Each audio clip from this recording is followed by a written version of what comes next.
Et salut à tous, nous revoici ensemble pour une nouvelle vidéo sur un petit bot qui ne paye pas mine, mais qui en a sous le capot malgré ses défauts. C'est parti!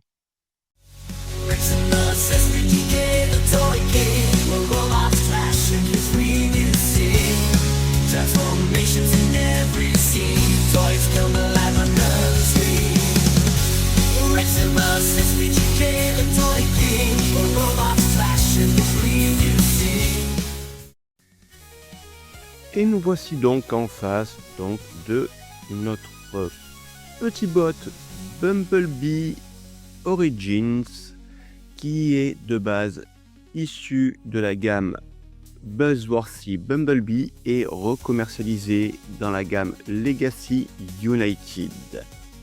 Je tiens à remercier la boutique transformers.eu chez qui j'ai pu me le procurer. Vous trouverez les coordonnées de la boutique ainsi que les liens dans la description de la vidéo. Bien, nous allons donc faire déjà un petit tour de boîte comme à notre petite habitude. Donc voici la boîte avec le visuel de notre Bumblebee en version navette cybertronienne. Sur les côtés, le petit panoramique visuel de la gamme. À l'arrière, nous avons notre Bumblebee en mode bot, le nombre d'étapes pour passer en mode navette, ainsi que ses divers accessoires. Et de l'autre côté, le visuel de notre bot en gros plan et en intégrale. Voilà pour la boîte, nous allons passer au robot.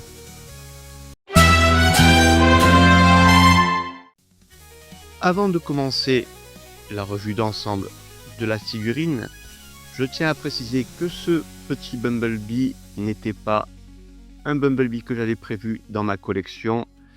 De par les revues que j'ai vues de certains de mes collègues youtubeurs et ayant vu aussi le nombre de défauts que possède cette figurine et au prix où elle est proposée de base, je me suis dit que je ferai l'impasse devant tous les points négatifs qu'a cette figurine. Mais j'ai pu quand même profiter d'une grosse promotion pour pouvoir me la procurer à un prix vraiment défiant toute concurrence. Voilà.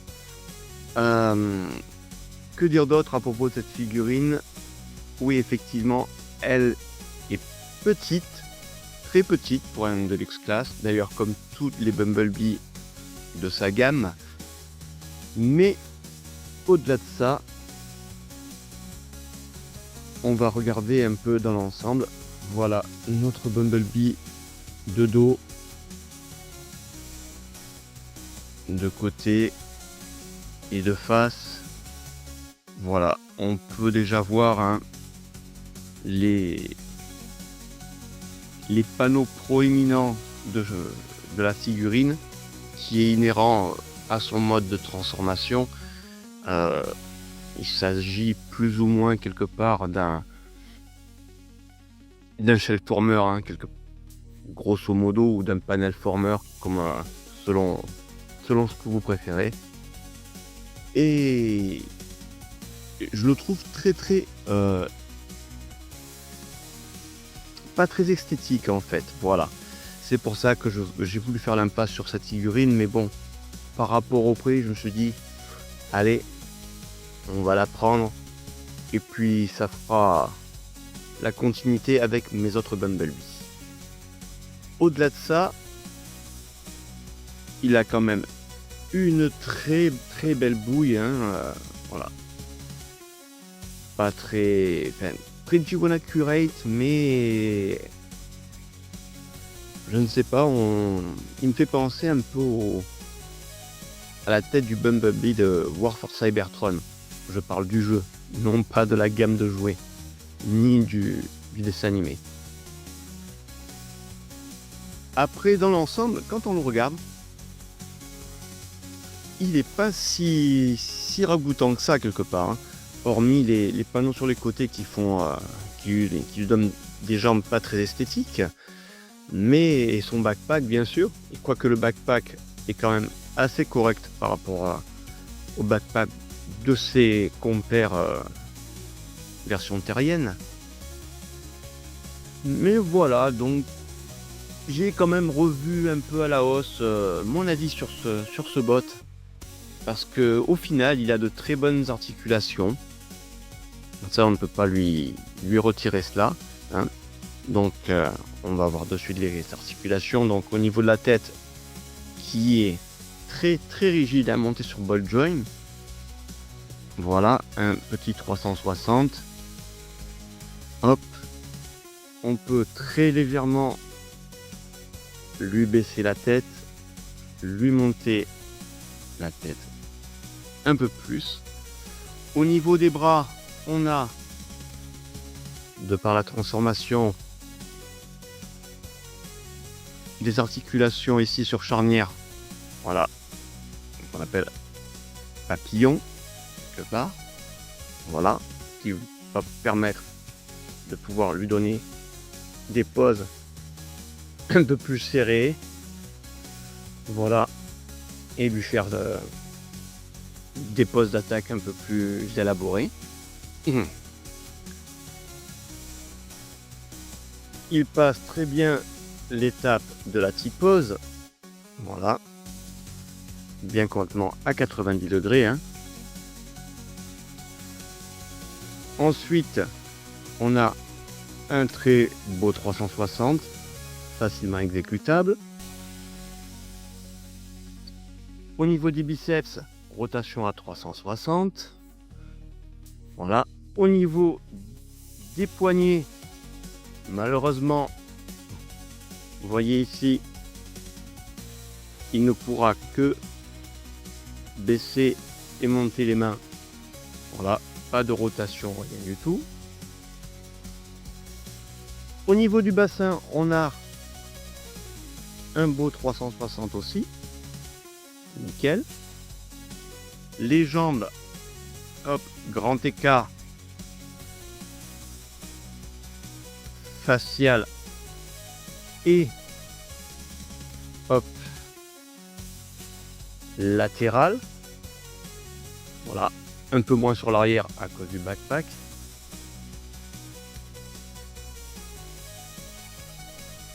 Au niveau des cuisses, hop, monter sur joint champignon, on peut le faire effectuer un 360 facilement.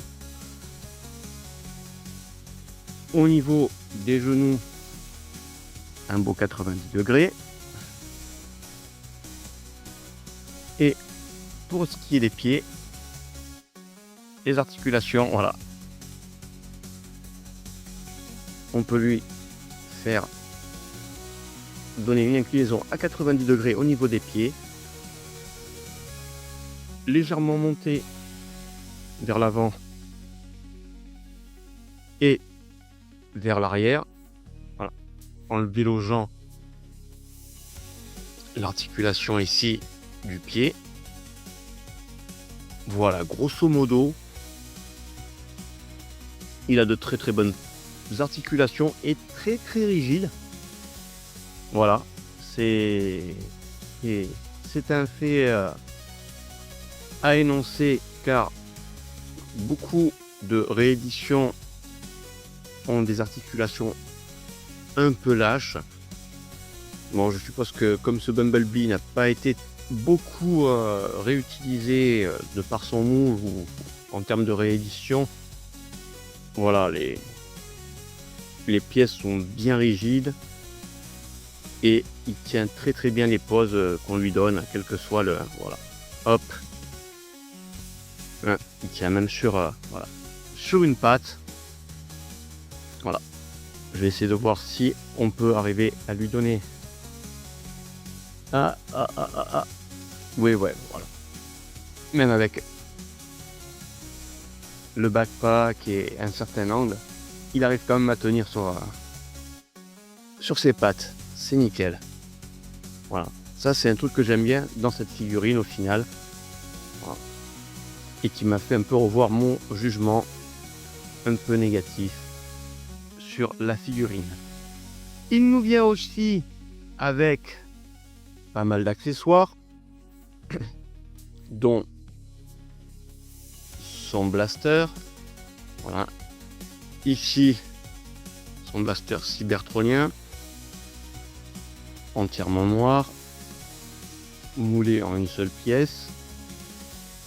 Alors, rien à dire sur son flingue, qui est nickel. Hop, on peut lui mettre tranquillement sur sa main, et qui est aussi compatible avec, bien sûr, les effets de tir. Voilà. Et on a quand même... On va essayer quelque chose juste pour tester la rigidité des articulations. Voyons voir si je vois peut-être un peu trop gros. Voilà, hop. Ah, non, le poing ne supporte pas le poids, mais on peut quand même lui mettre, voilà, dans la limite du raisonnable, de gros effets de tir quand même. Vous voyez, voilà, il tient bien, la main ne tombe pas, c'est nickel.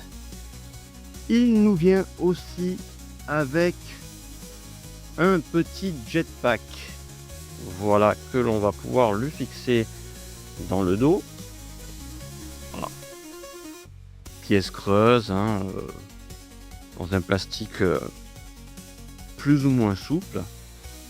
Alors j'aurais bien aimé aussi qu'on ait un peu de détails, quoi, pas juste une simple pièce noire qui en plus, vous voyez, je l'ai pas beaucoup utilisé, mais voilà, je trouve que voilà, elle aurait pu être mat déjà pour pouvoir enlever ce côté glossy qui laisse voir les marques et différentes traces.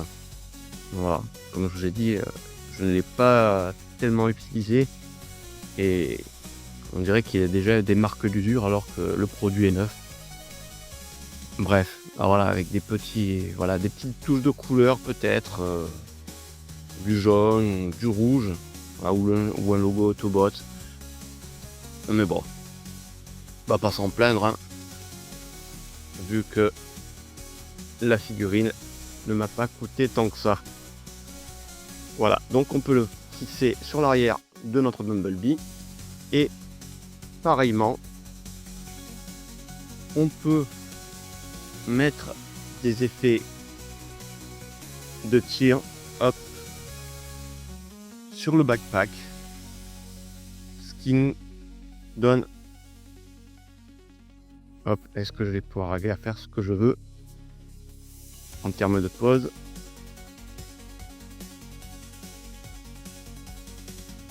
Voilà.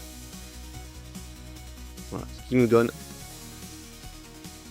de bonnes possibilités de mise en scène. Assez sympa. Et on va arriver aux petits accessoires qui sont très bien, mais qui pour moi avec le Bumblebee n'ont aucune utilité, et surtout en termes de posabilité. Voilà, on a, comme dans le premier épisode de la série G1, voilà, des bâtonnets d'énervons, si je dis pas de bêtises. Voilà, que notre Bumblebee, dans la premier épisode de la première saison du dessin animé G1, récupère dans une petite planque sur Cybertron, accompagné de Wheeljack. pour les ramener à la base.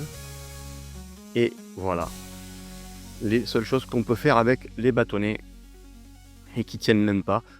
Voilà, parce qu'en fait, on a un petit souci. Alors, elles sont très bien.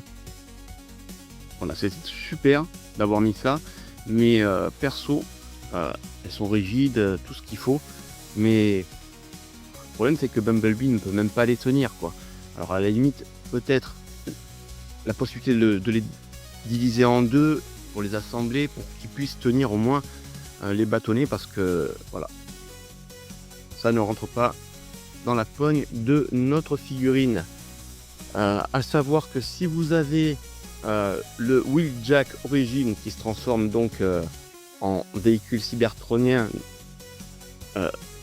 lui sur son mode véhicule a des petits crocs pour pouvoir justement mettre ces bâtonnets là, hein.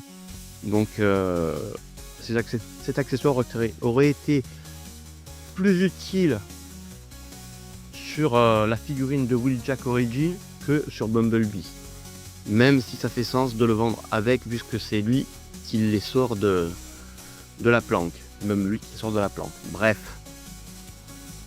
tout ça pour dire que bon, ces accessoires sont pas mal. Si vous avez déjà le Wheeljack, voire même le pack qui était sorti à l'époque, il n'y a pas si longtemps d'ailleurs, je crois que c'est le Dramatic Capture de la gamme Legacy United Generation, la gamme Generation, c'est le Dramatic Capture, je crois, où on a notre Bumblebee, voilà, en version Origin, on a notre Wheeljack version Origin, et Jazz aussi, dans sa version de véhicule cybertronien, voilà, pour reconstituer un peu le trio des véhicules, de nos compères en véhicules cybertroniens dans le premier épisode du dessin animé de 84. Voilà. Ceci étant fait, hop, on va quand même procéder à un petit comparatif de Bumblebee dans les autres versions que je possède. En l'occurrence, le Studio Series 86 qui se transforme, voilà, en véhicule terrien sous la forme d'une coccinelle Volkswagen, entre guillemets. Nous avons aussi la réédition rétro G1 issue du moule de War for Cybertron Earthrise. Voilà. Donc on voit quand même qu'au niveau des tailles et des échelles, pour Bumblebee en classe de luxe, les échelles sont assez similaires, bien représentées. Quoique en dehors, si on enlève le backpack, je pense que notre Bumblebee Origin est un chouïa plus grand que les deux autres. On va quand même faire une autre comparaison. Hop là. Avec son compare cybertronien Jazz, qui est aussi un Deluxe Class. Voilà. Le Jazz Origin. Voilà. Pour voir en termes de taille. Au niveau des échelles, c'est bien respecté. C'est nickel. C'est classe. Voilà. Nous allons peut-être maintenant passer à la partie transformation. La partie transfo, on va prendre notre Bumblebee et on va commencer par les jambes. Voilà, on va étirer les pieds de notre Bumblebee comme ceci. Voilà. Nous allons aussi libérer les panneaux. Hop, on va légèrement baisser les pieds comme cela. Hop, on libère les panneaux en les faisant pivoter vers l'avant. Voilà, comme cela. Hop, hop.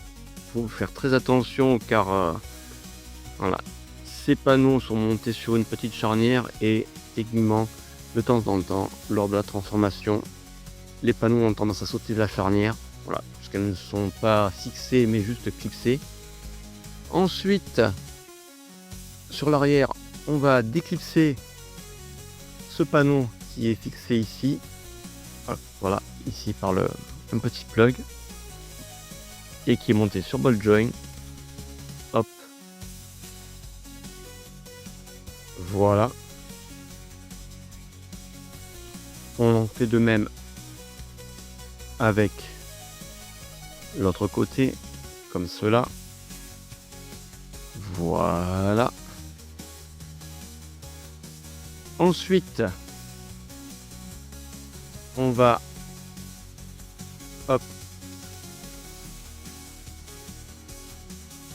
déployer cette partie-là. On lève un peu le pied ici aussi et on déploie cette partie comme ceci. Et ici, on commence à voir, vous voyez, la forme qu'il va falloir avoir. Donc en fait, on prend le pied et on le ramène comme cela et on vient clipser le tout comme ceci. Pareil de l'autre côté. Hop, on suit la forme et on vient clipser le tout. Voilà, pour ce qui est des jambes. Au niveau du corps, on va relever le buste de notre Bumblebee. Voilà, on déclipse un peu. On vient relever le buste comme cela pour le placer au-dessus de sa tête. Ensuite, on prend ces points que l'on vient loger à l'intérieur de ses avant-bras. Voilà, comme cela. Et on va rabattre la charnière papillon vers l'avant. Comme cela. Alors, pour pouvoir mettre les bras à l'intérieur. Petit oubli, avant de faire cela, déployer le backpack. Hop, vers le haut pour pouvoir tourner le buste. Voilà. Pour que l'avant se retrouve derrière. Et on va pouvoir ainsi libérer l'espace pour pouvoir mettre les bras à l'intérieur. Voilà. Ces petits pegs vont venir ici. Là, pareil, ce petit peg va venir à l'intérieur. Voilà. En déplaçant juste, hop. Hop, hop. Les bras comme ceci. Et ici, vous voyez, les deux connectiques vont se faire. Hop. Voilà. Comme cela. Et nous avons les bras logés à l'intérieur de notre Bumblebee. On retourne le tout et on déploie le backpack pour libérer l'avant du véhicule. Voilà, qui est en plastique souple, donc facilement clipsable. Hop, voilà. Et donc on peut noter ici que nous avons donc ici un plastique souple teinté dans la masse. Ici, le backpack est composé d'une pièce de plastique transparent peinte. Voilà. Je vous ai déjà dit que ce que je pensais du plastique transparent, au niveau de la solidité sur le temps long, c'est pas fameux. On verra ça. Ici, pardon, on va pousser par l'arrière le buste. Et le backpack que l'on va mettre de cette manière là, éclipser, et on va ramener donc le buste que l'on va clipser sur l'avant. Voilà, et là on a quand même la partie de notre véhicule à l'avant qui est fait. Et on va maintenant jouer avec les jambes que l'on va faire pivoter comme cela pour les ramener petit à petit vers l'avant. Hop. Et faire passer cette partie-là dessous. Voilà. On a ici un petit emplacement qu'il va falloir faire correspondre avec ici le petit plug qu'on a là. Hop, voilà. On vient clipser. Et on fait pareil. Je relève la pièce. On fait pareil avec l'autre jambe. Voilà. Et on vient hop ici. Voilà. Et on peut y aller tranquillement. C'est des pièces souples. Hop, clipser ces parties-là. Et nous avons notre navette. Voilà, Bumblebee, notre navette cybertronienne. Voilà. Très jolie navette, hein, au demeurant. L'ingénierie, je pense que l'ingénierie a été faite en fonction de la navette et non pas du robot, hein, à cause des panneaux, etc. Donc il a bien fallu trouver certaines concessions pour pouvoir arriver à ce résultat-là avec une figurine comme Bumblebee. Et techniquement, c'est du panel forming, quoi, quelque part. Avec un peu de shell forming peut-être. Mais bon, dans l'ensemble, ça reste quand même une figurine agréable à transformer. Et on va de suite voir au niveau du véhicule. Et malgré la lumière, vous pouvez voir la caméra, le nombre incommensurable de couleurs jaunes que l'on voit ici, hein, c'est hallucinant. On dirait une navette remontée avec plusieurs parties de véhicules jaunes qui n'ont aucun rapport les uns avec les autres, quoi. Au niveau de la couleur, voilà, on a une couleur ici bien franche. Ici, c'est flagrant à la lumière, hein. Hors lumière, ça se voit, mais ça va. Là, avec la lumière en plus bien blanche, bien froide, on voit les différences. Vous voyez, même là, ici, hein, c'est même pas la même. Voilà, là, pareil, le plastique souple teinté dans la masse. Ici aussi, pareil, plastique souple teinté dans la masse. On a les deux couleurs qui correspondent. Ici, les charnières qui ne sont même pas peintes de la même couleur. Enfin, du moins, on peut utiliser le même plastique puisque c'est teinté dans la masse aussi. Bref, c'est un véritable patchwork. Et en plus, sur mon exemplaire, moi, j'ai ce côté un peu dégueulasse de la peinture noire. Enfin, je devrais dire de la partie noire, puisque en fait, cette pièce de plastique est une pièce de plastique voilà, qui a été peinte ici noire, qui a été peinte en jaune, hein, d'où la différence de teinte, forcément. À savoir que quand on fait de la peinture, on sait que pour pouvoir ne pas avoir cette dominante de côté sombre du noir qui ressort sur le jaune, on passe une couche de blanc. Excusez-moi, c'est mon côté ancien peintre qui ressort. Voilà, donc ça donne des parties dégueulasses ici, là, sur les panneaux. Alors j'aimerais que dans les commentaires vous me disiez si vous avez ce Bumblebee là, que ce soit la version Buzzworthy, la version United, voire même la version Dramatic Capture, version donc japonaise. Si on a tous ces défauts là, je pense que sur la version japonaise, la Dramatic Capture, où il y a le pack de des trois compères cybertroniens, on n'a pas ce genre de défaut là. Je pense que les peintures, ils ont dû passer peut-être une couche de peinture pour que ça soit moins, quoi, quelque part, une couche de peinture finale sur les pièces pour que ce soit raccord et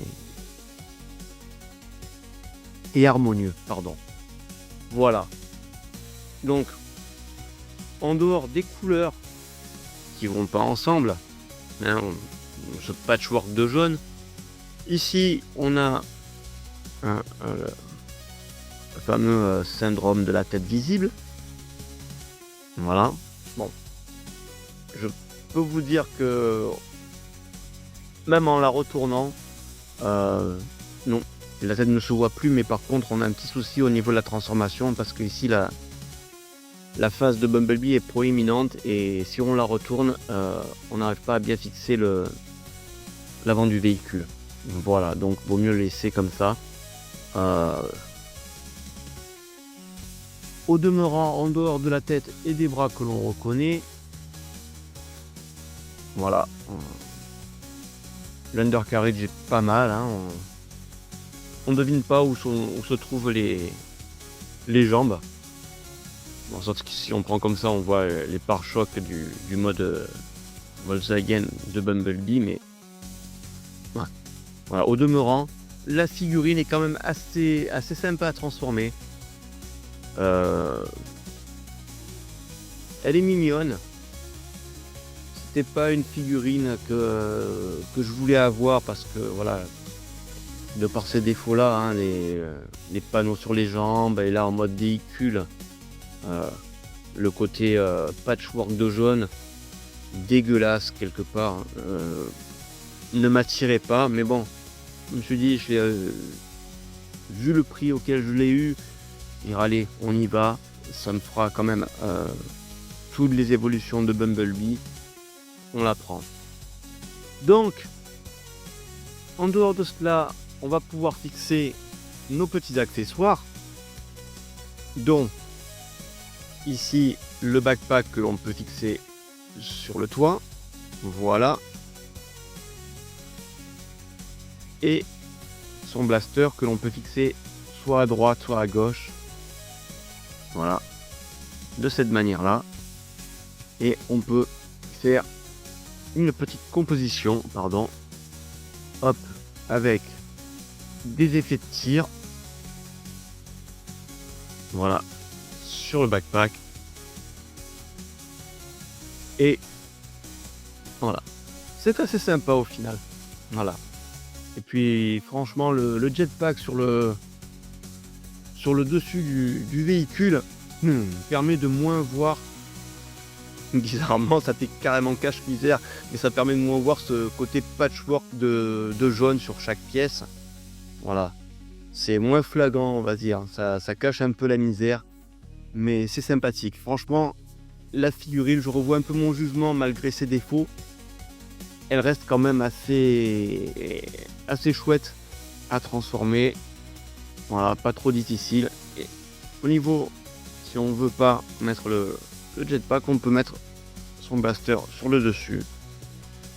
Ce qui reste assez sympa. Voilà. Hop.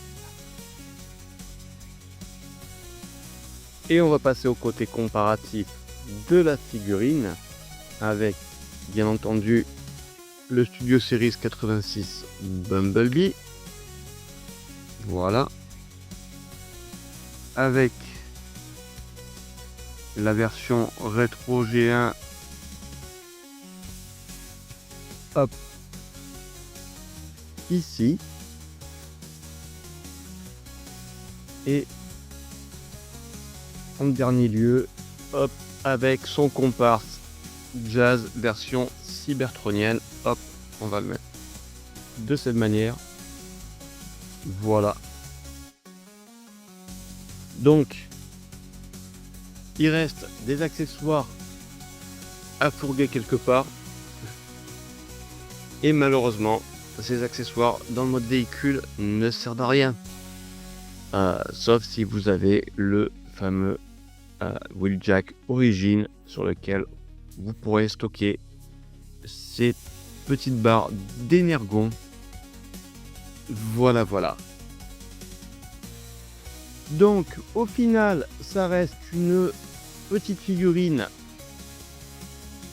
qui malgré tout, tous les défauts qu'elle peut avoir, en a vraiment sous le capot, hein. C'est le cas de le dire.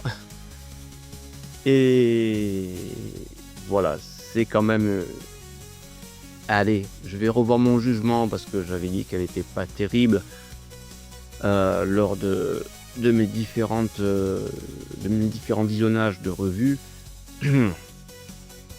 Et franchement, au final, je l'aime bien. Ouais, je l'aime bien.